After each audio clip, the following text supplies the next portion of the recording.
বিশ্বের আকাশ যেন আজ কলুষিত। কোনো এক অজানা কারণে বারবার ধ্বংসের মুখে পড়ছে বিভিন্ন দেশের আকাশযান। বাংলাদেশের যুদ্ধ বিমান বিধ্বস্তের পর এবার রাশিয়ার আকাশেও যেন কালো ছায়া নেমে আসলো।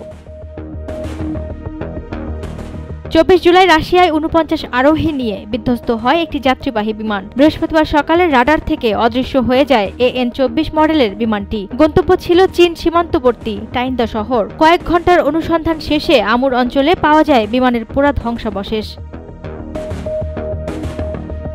আমুর অঞ্চলের গভর্নর ভ্যাসিলি আর্লোভ জানান, বিমানটিতে 5 শিশুসহ 43 জন যাত্রী এবং 6 জন ক্রু ছিল। পরে রাশিয়ার বেসামরিক বিমান চলাচল কর্তৃপক্ষ ও জরুরি বিভাগের হেলিকপ্টার সহ একাধিক উদ্ধারকারী দল ঘটনাস্থলে পৌঁছায়।